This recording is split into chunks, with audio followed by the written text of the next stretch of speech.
Focus academy online classes में आपका स्वागत है। आज हम बात करेंगे तंत्रिका कोशिका या फिर नर्वस सेल्स की कि तंत्रिका कोशिका क्या होती है और ये कौन से सिस्टम से जुड़ी होती है और हमारे शरीर में क्या क्या काम करती है, उसी की आज हम बात चर्चा करेंगे। तो तंत्रिका कोशिका या नर्वस सेल जो होती है ये हमारे कौन से सिस्टम से जुड़ी हुई रहती है? तंत्रिका तंत्र से या फिर नर्वस सिस्टम से जुड़ी हुई रहती है। आपको ये तंत्रिका कोशिका या फिर नर्वस सेल को बताने के बारे में या इसके बारे में बताने से पहले मैं आपको तंत्रिका तंत्र के बारे में कुछ बता देता हूँ कि तंत्रिका तंत्र क्या होता है।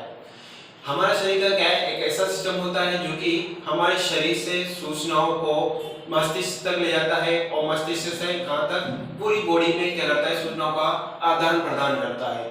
तो हमारे शरीर में एक ऐसा सिस्टम पाया जाता है जो कि हमारी बॉडी के अंदर सूचनाओं का आदान प्रदान करने का कार्य करता है, जिसे हम क्या कहते हैं, तंत्रिका तंत्र या फिर नर्वस सिस्टम कहते हैं। जो ये तंत्रिका कोशिका होती है ये इसी नर्वस सिस्टम का पार्ट होती है। मतलब आपका जो नर्वस सिस्टम है वो किससे मिलकर बना होता है? तंत्रिका कोशिकाओं से मिलकर बना होता है। तो आज हम इसकी संरचना की बात करते हैं कि तंत्रिका कोशिका क्या होती है और ये किस तरह से काम करती है।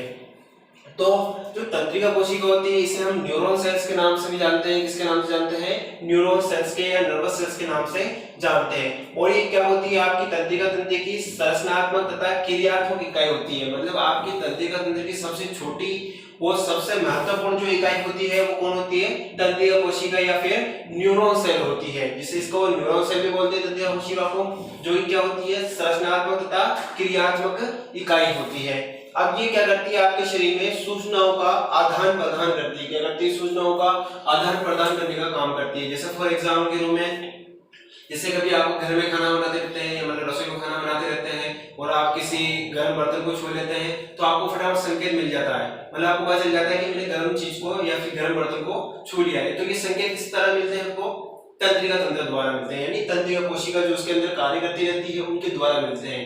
जब ये तंत्रिका कोशिका आप किसी भी गर्म चीज को पकड़ते हो या छूते हो तो उससे संकेत आपके कहाँ जाते हैं? तंत्रिका कोशिका के अंदर जाते हैं और इन तंत्रिका कोशिकाओं से संकेतों को कहाँ पहुंचा दिया जाता है? मस्तिष्क तक पहुंचा दिया जाता है। जिससे हमें पता चल जाता है कि हमने क्या छुई, कोई गर्म चीज या फिर कोई गर्म पतीला छू लिया है, इस कारण हमें वो अभाव हुआ है। तो ये आपकी क्या करती है? तंत्रिका कोशिका आपके शरीर में सूचनाओं का आदान प्रदान करती है। अब ये सूचनाएं कैसी भी हो सकती है, जैसे मैंने बताया आपको एग्जाम्पल भी, हम किसी गर्म पतीले को छू लेते हैं या गर्म बर्तन को छू लेते हैं तो हमें बड़ा पता चल जाता है कि हमें गर्म बर्तन को छू लिया है। वैसे ही वैसे आपके बाहर की जो वातावरण की उद्दीपन है, मतलब गर्मी ठंडी, जैसे ठंड पड़ रही है, गर्मी पड़ रही है, बरसात हो रही है, तो इन सब चीजों का पता हमें किस कारण मिलता है? इसी तंत्रिका तंत्र या फिर तंत्रिका कोशिका द्वारा मिलता है। ठीक है, तो अब बात करते हैं इसकी संरचना की कि जो तंत्रिका कोशिका होती है वो किस तरह से बनी होती है या इसके कौन कौन से पार्ट होते हैं। तो नॉर्मली इसके 3 या 4 पार्ट में बांटा गया है इसको। इसमें अपन नॉर्मली सबसे पहले जिस पार्ट को पढ़ते हैं उसे क्या बोलते हैं? कोशिका काय या फिर साइटोन के नाम से जानते हैं। किसके नाम जानते हैं? कोशिका काय या फिर साइटोन के नाम से जानते हैं। आपको ये मैंने ये नर्वस सेल या फिर न्यूरॉन सेल बना रखी है इस डायग्राम में। इसमें आपको दिख रहा होगा ये नर्वस सेल का सबसे मेन पार्ट है, बीच का दिख रहा होगा कोशिका का सबसे मेन पार्ट, जिसके अंदर क्या है? केंद्रक, और ये क्या भरे हुए हैं? कोशिका द्रव भरा हुआ है। क्या भरा हुआ है? कोशिका द्रव। मतलब किसका कोशिका द्रव है? ये आपके न्यूरॉन सेल्स का, जिसे आप तंत्रिका द्रव भी कहते हैं। ठीक है, तो ये केंद्रक और जो तंत्रिका द्रव है जिस पार्ट के अंदर भरा हुआ है उसे क्या बोलते हैं अपन? कोशिका काय या साइटोन कहते हैं। और यही आपकी तंत्रिका कोशिका क्या होता है? मेन पार्ट या फिर जिसे माइंड बोल सकते हो आप, वो होता है जिसके अंदर क्या पाया जाता है? केंद्रक, कोशिका द्रव या फिर तंत्रिका द्रव पाया जाता है, जिसे हम क्या कहते हैं? कोशिका काय या फिर साइटोन कहते हैं। अब ठीक है, ये कोशिका का मुख्य भाग होता है जिसमें क्या क्या पाए जाते हैं? तंत्रिका द्रव, निसंस कणिकाएं तथा तंत्रिका तंतु पाए जाते हैं। तंत्रिका तंतु जैसे आपको दिख रहा होगा ये वाला पार्ट, और इससे आपको छोटे छोटे ऊपर की तरफ ये प्रबंधनुमा संरचनाएं दिख रही होगी, दिख रही है छोटी छोटी नीली नीली कलर की प्रबंधनुमा संरचनाएं। इन्हें क्या बोलते हैं? तंत्रिका तंतु या फिर आपके नॉर्मली ध्रुमाश्म भी बोलते हैं, इसे डेंड्रोन भी कहा जाता है। ठीक है, अब क्या होता है? कोशिका काय से 2 प्रकार के प्रबंध निकलते हैं। एक तो आपको दिख रहा है ये छोटे छोटे ऊपर की तरफ निकले हुए हैं, इन्हें क्या बोलेंगे? ध्रुमाश्म या डेंड्रोन, जिसके बारे में भी बताऊंगा मैं। और एक लंबा नीचे की तरफ तंतु निकला है, ये देखो लंबा नीचे की तरफ तंतु निकला है, इसे क्या बोलते हैं?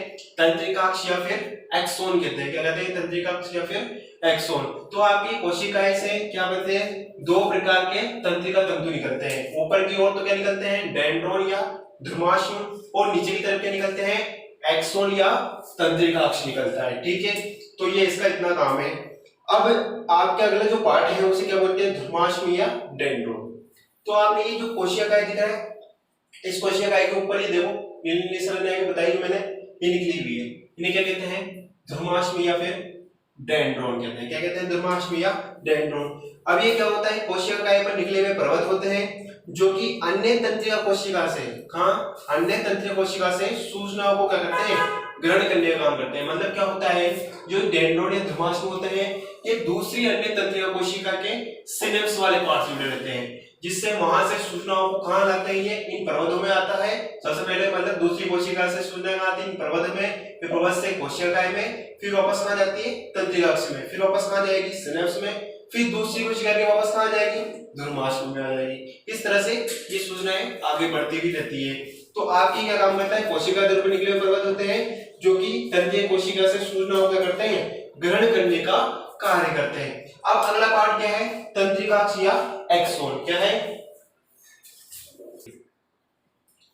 अब अगले पार्ट जो है इसका तंत्रिका कोशिका का, उसे क्या बोलेंगे हम, तंत्रिका अक्ष या एक्सोन कहेंगे। क्या कहेंगे, तंत्रिका अक्ष या एक्सोन। अब देखो आपको ये कोशिकाएं है, ये कोशिका है यानी साइटोन, इसके नीचे एक लंबा तंतुनुमा संरचना दिख रही है आपको, दिख रही है तंतुनुमा संरचना, इसे क्या कहेंगे हम, तंत्रिका अक्ष या एक्सोन कहेंगे। क्या कहेंगे, तंत्रिका अक्ष या एक्सोन। जो आपका तंत्रिका अक्ष या एक्सोन होता है ये दो चीजों से मिलकर बना होता है नॉर्मली।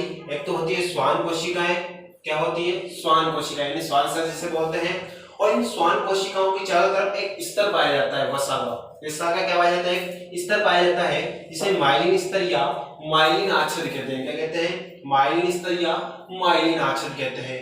और इसके जगह जगह पर ये जो श्वान सेल है इनके मध्य में छोटी छोटी जगह छुपी भी रहती है। इन छोटी छोटी जगहों को बोलते हैं पर्वसंधियां, यानी पर्वसंधियां इन्हें कहा जाता है, इन जगहों को, छोटी छोटी जगहों को। और इस पर्वसंधियों पर क्या होता है, इन माइलिन स्तर का क्या होता है, मतलब इसका आवरण नहीं पाया जाता है। सिर्फ माइलिन स्तर का आवरण कहां पाया जाता है, श्वान कोशिकाओं पर। और इन श्वान कोशिकाओं के मध्य में छोटी छोटी जगह छुपी रहती है, दिख रही है आपको, इन्हें क्या बोला जाता है, पर्वसंधियां। और इन पर्वसंधियों पर किसका आवरण नहीं पाया जाता है, माइलिन स्तर का आवरण नहीं पाया जाता है। ठीक है, तो ये क्या है आपका तंत्रिका अक्ष हो गया। मतलब तंत्रिका अक्ष क्या है, कोशिका से निकला हुआ एक लंबा तंतुनुमा भाग है जो कि श्वान कोशिकाओं से क्या होता है, मिलकर बना होता है। और इसके चारों तरफ एक वसा का स्तर या आवरण पाया जाता है जिसे माइलिन स्तर या फिर माइलिन क्या कहते हैं, आच्छाद कहते हैं। तो ये आपका क्या हो गया, तंत्रिका अक्ष या एक्सोन हो गया। अब ये तंत्रिका अक्ष या एक्सोन के नीचे का जो पार्ट दिख रहा है आपको, ये जो भुजाएं निकल रही है, इस वाले पार्ट को क्या बोलते हैं, सिनेप्स कहते हैं। क्या कहते हैं इस वाले पार्ट को, सिनेप्स। अब सिनेप्स में क्या होता है, इस सिनेप्स के आखिरी भाग पर सिनेप्टिक पट्टियां पाई जाती है। इनका काम क्या है वो बताता हूं कि आपका जो सिनेप्स होता है ये आपके दूसरी कोशिका के किसका, ध्रुमाश्म, और पहली वाली कोशिका के किसका, तंत्रिका अक्ष का एक क्या होता है, क्रियात्मक संपर्क होता है। मतलब एक ऐसी जगह होती है जिसमें एक तरफ से दूसरी कोशिका का ध्रुमाश्म जुड़ा रहता है और दूसरी तरफ से क्या जुड़ा हुआ रहता है, तंत्रिका अक्ष यानी एक्सोन जुड़ा हुआ रहता है। किससे, किसके माध्यम से, इन सिनेप्टिक पुट्टिकाओं के माध्यम से। अब ये जो मैंने ये जो सिनेप्टिक पुट्टिकाओं से ये जो निकाले हैं ये प्रबंध, इन प्रबंधों को अपन क्या बोलेंगे, ध्रुमाश्म कहेंगे। क्या कहेंगे, ध्रुमाश्म। बट ये ध्रुमाश्म कैसे, दूसरी तंत्रिका कोशिका के है। तो ये आपके ध्रुमाश्म और तंत्रिका का क्या है, एक क्रियात्मक संपर्क है। कौन, सिनेप्स, जिसके माध्यम किसके माध्यम जुड़े रहते हैं ये दोनों, एक सिनेप्टिक पुट्टिकाएं या गुंडिकाओं जुड़े रहते हैं। कौन, ध्रुमाश्म और तंत्रिका अक्ष, किसके माध्यम से, सिनेप्स के माध्यम से। सिनेप्स में क्या पाई जाती है, सिनेप्टिक पुट्टिकाएं, जिसके माध्यम से आपकी दूसरी कोशिका का तंत्रिका अक्ष और दूसरी कोशिका का ध्रुमाश्म और पहली कोशिका का क्या जुड़ा रहता है, तंत्रिका अक्ष जुड़ा हुआ रहता है। ठीक है, तो ये क्या है, तंत्रिका का एक ध्रुमाश्म के मध्य तंत्रिका अक्ष तथा ध्रुमाश्म के मध्य एक क्रियात्मक संपर्क होता है जो कि क्या काम करता है, आपके दो कोशिकाओं को जोड़ने का काम करता है। ठीक है, इस बात के अंतिम सिरे पे क्या पाई जाती है, सिनेप्टिक पुट्टिकाएं पाई जाती हैं जो कि दूसरी तंत्रिका कोशिका किससे जुड़ी रहती है, ध्रुमाश्म से जुड़ी रहती है, जैसे मैंने बताया। ठीक है, और आप इसका नॉर्मली आप जानते हो क्या काम करती है, ये आपकी पूरी तंत्रिका कोशिका सूचनाओं का क्या करती है, आदान प्रदान करती है। तो ये आपकी क्या हुई, तंत्रिका कोशिका के बारे में मैंने थोड़ा बता दिया है कि कैसे काम करती है और इसकी संरचना कैसी होती है। तो आपको नॉर्मली यही इस तरह की संरचना आती है और इसकी ज्यादा डिटेल में नहीं लिख रहा है, इतना ही बहुत होता है इसके बारे में। ठीक है, अगर वीडियो पसंद आई हो तो सब्सक्राइब करें, लाइक करें और शेयर करें।